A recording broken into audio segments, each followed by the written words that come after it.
friends. We're in chapter 16 this morning, and we find in chapter 16 the king once again warns those of his followers to be careful of the religious leaders.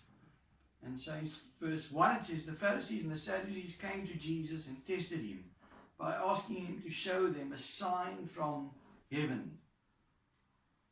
Now it's incredible, because Jesus has healed the sick. He's opened the eyes of the blind.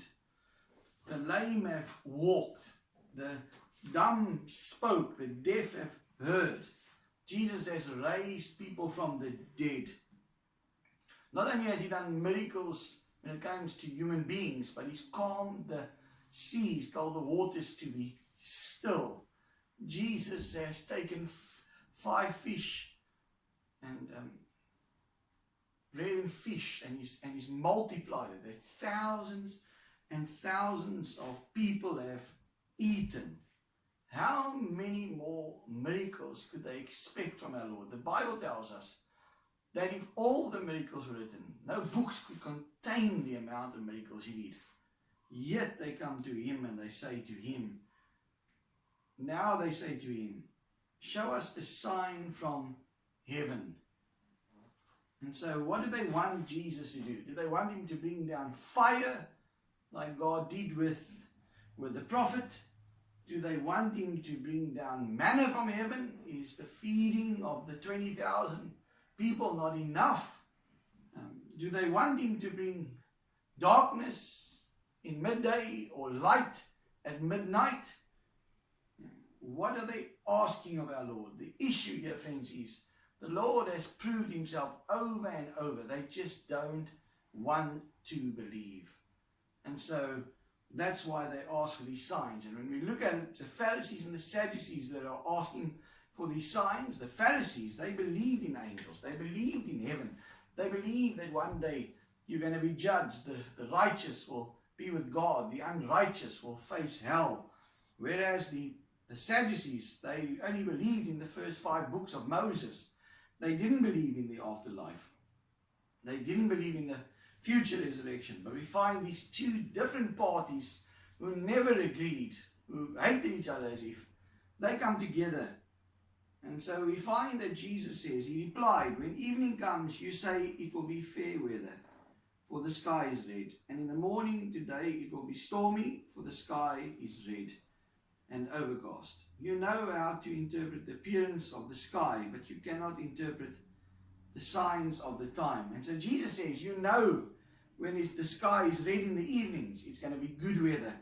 And when the sky is red in the mornings, then it's going to be windy or stormy. It's going to be an unpleasant day. It's going to be, you know then that it's going to be overcast.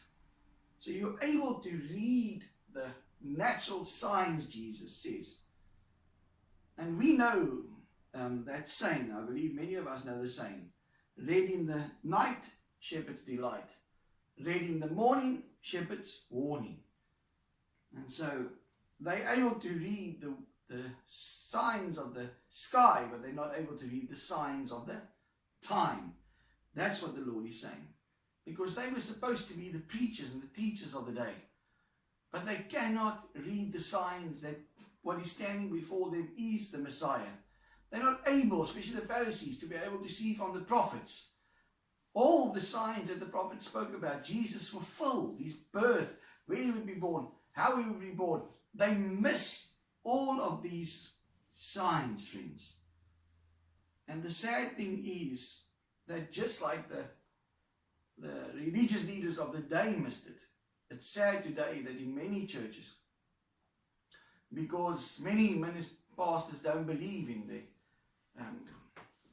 the rapture, many don't believe in how the tribulation will take place, don't believe in that we're going to leave before we believe in the pre-trib, before the tribulation happens. Many don't believe in this. And so the sad thing is that many pastors and theologians today are not even able to read the signs of the times, just like the Pharisees and the Sadducees. Jesus turns into him and says to them, a wicked and adulterous generation looks for a sign, but none will be given it except the sign of Jonah. Jesus then left them and went away.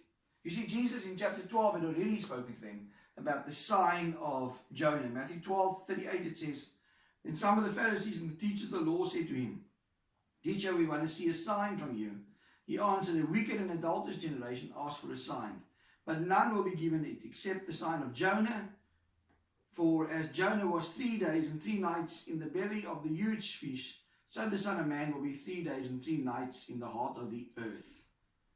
You see, in this instance, we find that Jesus gives them even details. This time, our Lord says nothing. He gives no explanation. He's not going to say anything anymore. He leaves and he's not coming back. And so the interesting thing is that when Jesus died, and instead of being put in the rubbish dump, he was put in a tomb, we found that the Pharisees went to Pilate and said, we want God's put out there, because he's those disciples and he spoke about rising again. And we find that when Jesus did, these same men paid off the soldiers, because they still then wouldn't accept the sign, even though Jesus said it would happen. And so this morning, the question to you and to me, friends, what are we to take away from this morning, Trevor? I believe what you need to take away from this is, I want to ask you, what's keeping you maybe back from believing that Jesus is able to do whatever he says? What's the issues in your life, like the Pharisees maybe, maybe you believe in the Lord. There's people maybe listening to me that saying, I just can't believe. What's keeping you back from believing? Or if you're a believer, what's keeping you back from truly trusting God? That's the question we need to answer. Because everything Jesus said in his word has come true. So that's my encouragement to you today, friends, is believe in the Lord. Believe his promises, because he is faithful. This is Rev Trevor. God bless you.